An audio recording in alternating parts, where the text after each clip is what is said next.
మహాగణాధిపతయే నమః. ఓం గురుభ్యో నమః. ఓం శ్రీమాత్రే నమః. అరుణాం కరుణాతరంగితాక్షీం ధృతపాశాంకుశపుష్పబాణచాపాం అనిమాదిభిరావృతాం మయూకైః అహమిత్యేవ విభావయే భవానీం. శ్రీమాత్రే నమః. ప్రేక్షకులకి ఆ లలితాంబిక అమ్మవారి యొక్క అనుగ్రహం పరిపూర్ణంగా కలగాలని మనస్ఫూర్తిగా కోరుకుంటూ మనం ఈరోజు చేస్తున్నటువంటి ఈ కుజ మార్పు వల్ల ఎటువంటి ఫలితాలు ద్వాదశ లగ్నాల వారికి లేదా ద్వాదశ రాసుల వారికి జరుగుతాయనే విషయం మనం తెలుసుకుందాం. అందులో కొంత మంచి ఉంటుంది, కొంత జాగ్రత్త ఉంటుంది. ఈ కుజుడు కరెక్ట్గా ఈ యొక్క జూలై 28వ తేదీ నుంచి 45 నుంచి 50 రోజుల పాటు కన్యా రాశిలో ఉంటాడు. కాబట్టి ఈ రాశిలో కుజుడు యొక్క సంచారం అది అతనికి శత్రు రాశి. ఇలా శత్రురాశిలో ఉన్నప్పుడు ద్వాదశ లగ్నాల వారికి అద్భుతమైన యోగము ఉంటుంది, జాగ్రత్త ఉంటుంది. అయితే ఈ విషయాలు చెప్తుంది నేనైనప్పటికీ కూడా చెప్పిస్తుంది సాక్షాత్ లలిత అమ్మవారిగా భావిస్తూ ఒక్కొక్క లగ్నం గురించి మనం తెలుసుకుందాం. కుంభలగ్నము, కుంభరాశి. మీకు కుంభలగ్నం వారికి సహజంగా ఉండేటువంటి లక్షణం ఏమిటి అంటే ఆనందంగా ఉండాలి, నలుగురిని ఆనందంగా ఉంచాలి, హ్యాపీగా ఉండాలి, ఎటువంటి కష్టం ఉన్నా బయటికి చెప్పుకోకూడదు అనేటువంటి లక్షణాలు ఉంటాయి మీకు. అయితే ఇంతకాలము సప్తమ స్థానంలో ఉండేటువంటి కుజుడు కేతుతో కలిసి ఉన్నందుకు వివాహము, జీవిత భాగస్వామి మరియు అదేవిధంగా వివాహము, జీవిత భాగస్వామి. మరొక విషయం ఏంటంటే ఇక్కడ పార్ట్నర్స్ వీళ్ళతో ఉన్నటువంటి స్ట్రెస్ ఈ కుజుడు మారడం వల్ల చాలా అంటే చాలా మట్టు తగ్గుతుంది. కాకపోతే అష్టమంలోకి కుజుడు వెళ్ళడం అనేటువంటిది వాహనాల మీద వెళ్ళేటప్పుడు కాస్త స్లోగా వెళ్ళండి, ఎక్కువ వేగం పనికిరాదు. అలాగే తాతగారి ఆస్తికి సంబంధించిన విషయంలో తొందరపాటు నిర్ణయాలు పనికిరావు. చేస్తున్నటువంటి ఉద్యోగంలో ఆల్ ఆఫ్ సడన్గా అవతల వాళ్ళు అంటే మీ సిబ్లింగో లేకపోతే మీ యొక్క పార్ట్నర్స్ యొక్క ఫ్యామిలీ మూలంగా కొన్ని మారాల్సిన పరిస్థితి రావడం వస్తూ ఉంటుంది. కాకపోతే మరి ఏదో ఒక మంచి కూడా చేయాలి కదండి కుంభలగ్నానికి అంటే ఖచ్చితంగా మంచి జరుగుతుంది. కాకపోతే శని కూడా 2వ స్థానంలో ఉండి కుజుడు యొక్క దృష్టి ఉన్నందుకు కొంత ఘర్షణలు ఏర్పడ్డప్పటికీ ఫైనాన్షియల్ గ్రోత్ అనేటువంటిది వస్తుంది. అందులో ఎటువంటి సందేహం లేదు. అంటే ధనపరంగా ఎప్పటి నుంచో అయ్యో నాకు ఎదుగుదల లేదు అనేటువంటి వారికి ఖచ్చితంగా మంచి ఫలితాలు వచ్చి తీరుతాయి. అందులో ఎటువంటి సందేహము లేదు, గుర్తుపెట్టుకోండి. ఇక మీరు నిత్యము చేయవలసినటువంటి దేవతారాధన ఏమిటి? కాకపోతే ఏంటంటే ఇక్కడ 2వ స్థానంలో శని కుజుడు ఉన్నాడు కాబట్టి ధన విషయాల్లో కుటుంబ సభ్యులతోని, అందులో ముఖ్యంగా బాగా యంగ్స్టర్స్తోని లేదా బాగా ఓల్డ్ పర్సన్స్తో, ఎందుకంటే కుజుడు యంగ్స్టర్స్కి కారకుడు, శని ఓల్డ్ పర్సన్స్కి కారకుడు, కొంచెం వివాదాలు ఏర్పడుతుంటాయి. కాబట్టి మీరు ఏం చేస్తారు, వీలైనంత మటుకు ఇంట్లో కుటుంబ సభ్యులందరూ కలిసి ఆంజనేయ స్వామి యొక్క నామస్మరణ లేకపోతే శ్రీరామ భజన చేస్తూ ఉంటారు. ఇటువంటివి చేయండి. దీని ద్వారా కుటుంబ సభ్యుల్లో వచ్చేటువంటి గొడవలు తగ్గుతాయి. ఇక మీరు చేయవలసినటువంటి దేవతారాధన కూడా విష్ణు సహస్రనామాలు, దక్షిణామూర్తి యొక్క స్తోత్ర పఠనం చేయండి. అన్ని విధాలా మీకు బాగుంటుంది. అయితే మరి ఈ కుజుడు కన్యారాశిలో సంచరించేటప్పుడు ఎటువంటి ఫలితాలు ఉంటాయి? ముఖ్యంగా ఇది సైన్యము పైన ఉంటుంది, బాగా గుర్తుపెట్టుకోండి.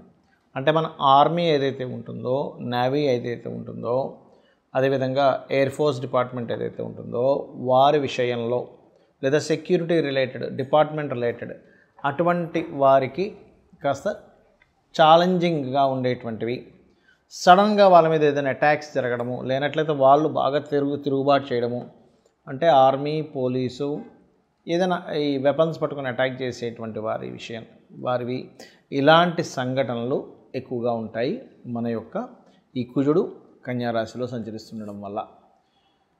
అలాగే భూములకు సంబంధించిన విషయంలో ల్యాండ్స్ చూసుకున్నట్లయితే భూముల యొక్క ధరలు పెరగడం ప్రారంభమవుతాయి కుజుడు కన్యారాశిలో ఉన్నప్పుడు. అయితే ఇక్కడ భూ సంబంధించిన విషయంలో కొన్ని వివాదాలు కూడా ఏర్పడతాయి. అందులో ముఖ్యంగా రాజకీయ నాయకుల యొక్క ఇన్వాల్వ్మెంట్ వల్ల కావచ్చు, లేనట్లయితే గతంలో ఏదైనా గవర్నమెంట్ ఇది అలాట్ చేసేసింది మళ్ళీ తీసుకుంటున్నారు ఏంటనేటువంటిది గవర్నమెంట్కి ప్రజలకి భూ సంబంధించినటువంటి విషయంలో. ఎందుకంటే ఇక్కడ కన్యారాశి కానివ్వండి, వృషభ రాశి కానివ్వండి, మకర రాశి కానివ్వండి భూతత్వ రాశులు అంటారు. అందులో ఆ భూతత్వ రాశుల్లో ముఖ్యంగా రవికి కన్యారాశి మంచిదే, అందులో ఎటువంటి సందేహం లేదు. కాకపోతే ఎప్పుడైతే కుజుడితో కలుస్తాడో రవి, ఎందుకంటే మనకి ఇక్కడ ఎండింగ్లో కలుస్తాడండి, స్టార్టింగ్లో ఏం కలవడు. ఎందుకంటే మనకి జూలై 28వ తేదీ ఈయన కన్యారాశిలోకి వస్తే ఆయన వచ్చేసరికి ఆగస్ట్ ఆల్మోస్ట్ సెప్టెంబర్ ఆ టైంలో వస్తాడు. సెప్టెంబర్ 17, 16, 17 ఆ టైంలో రావడం జరుగుతుంది. కాబట్టి ఏంటంటే ఈ సమయంలో సెప్టెంబర్ ఆఖరి సమయంలో మాత్రం కాస్త ఈ గవర్నమెంట్ ఈ భూములకు సంబంధించిన విషయంలో కొన్ని ఘర్షణ యోగాలు ఇవ్వనున్నాడు అక్కడ. మరి ఈ కుజుడికి కొంతమంది కుజ సంబంధించిన విషయంలో కొన్ని రాంగ్ కాన్సెప్ట్స్ ఉన్నాయి. ఏమిటవి అంటే లగ్నం నుంచి, అది కూడా మీ లగ్నానికి శుభుడైతే ఎటువంటి కుజదోషం లేదు, పాపి అయి పాపగ్రహాలతో కలిసి ఉంటే మాత్రమే కుజదోషం. చాలామంది తెలియక దీన్ని లగ్నం నుంచి, రవి నుంచి, అదేవిధంగా చంద్రుడి నుంచి, శుక్రుడి నుంచి కూడా చూసేసుకుంటుంటారు. అలా చూడకూడదు కుజదోషాన్ని. కేవలం లగ్నం నుంచే చూసుకోవాలి. అది కూడా పాడైతేనే ఒక్కోసారి క్యాన్సిలేషన్స్ ఉంటాయి. అంటే కుజుడు శుక్రుడితో ఉన్నా, కుజుడు గురువుతో ఉన్నా, లేకపోతే కుజుడు ఉచ్చస్థితిలో ఉన్నా, కుజుడు ఉన్నటువంటి నక్షత్రాలు అనుకూలమైనటువంటి నక్షత్రాలైనా లేనట్లయితే కుజ దశ రాకపోయినా సరే దానికి ఇబ్బంది ఉండదు. అలాగే మరొక విషయం ఏంటంటే కుజుడు కొన్ని లగ్నాలకు మాత్రమే పాపి, కొన్ని లగ్నానికి శుభ్రవుతాడు. ఏ లగ్నాలకు శుభ్రవుతాడంటే మేషము, కర్కాటకము, సింహము, వృశ్చికము, ధనస్సు, మీన లగ్నాలకు శుభుడు. మిగతా 6 లగ్నాలు ఏవైతే ఉంటాయి వృషభ, మిథున, కన్య, తుల, మకర, కుంభ లగ్నాలు పాపవుతాడు శని కుజుడు. కాబట్టి ఈ పర్టికులర్ లగ్నాలకు మాత్రమే మీరు చూసుకోండి ఏ లగ్నాలకు శుభ్రవుతాడో ఏ లగ్నానికి పాపవుతాడు. ఇందులో మరలా ప్రధానంగా కుజుడు ఎక్కడున్నా దోషం అనుకుంటారు. అలా కాదు. లగ్నంలో ఉన్నాడు, మంచివాడైతే మంచి స్ట్రాంగ్ బాడీ ఇస్తాడు, చెడ్డవాడైతే రక్తహీనత. 2వ స్థానంలో ఉన్నాడు కుజుడు. మంచివాడు అనుకోండి, మీ లగ్నానికి శుభుడు బాగున్నాడు అనుకోండి, భూమి మూలంగా ధనయోగాన్ని ఇస్తాడు. బాగోపోతే భూమి మూలంగానే ధనహీనత, కుటుంబ సభ్యుల్లో గొడవలు ఇస్తూ ఉంటాడు. 3వ స్థానంలో ఉన్నాడు, పరాక్రమ యోగం.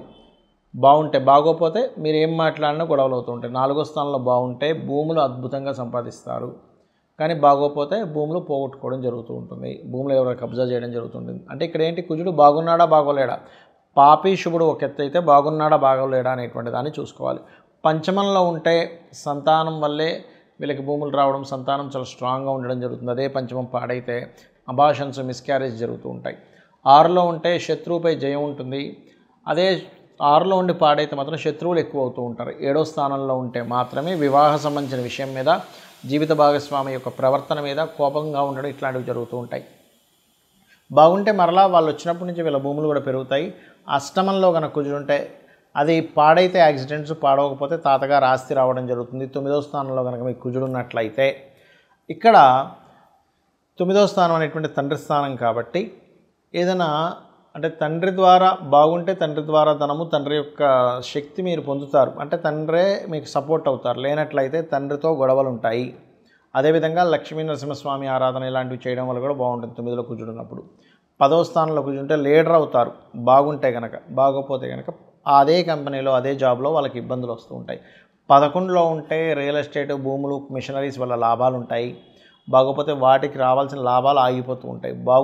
ఇప్పుడు 12వ స్థానంలో కుజుడు ఉంటాయి, వివాహ జీవితం తర్వాత గొడవలు ఉంటూ ఉంటాయి.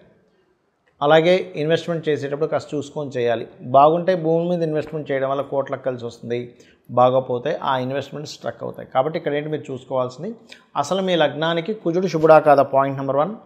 శుభుడైతే బాగున్నాడా లేదా, పాయింట్ నెంబర్ 2. పాప అయితే ఎలా ఉన్నాడు, ఇవి చూసుకుంటూ కుజదోషం పోవాలి మీకు అంటే కనుక ఆంజనేయ స్వామి ఆరాధన, సుబ్రహ్మణ్యేశ్వర స్వామి ఆరాధన, కుజగ్రహానికి జపం చేయడము, గోవు క్యారెట్స్ కానీ బీట్రూట్స్ కానీ తినిపించడము, కుజగ్రహంతో పాటు శని రాహు గ్రహాల దగ్గర కూడా దీపారాధన చేసినట్లయితే అన్ని విధాలా మీకు బాగుంటుంది.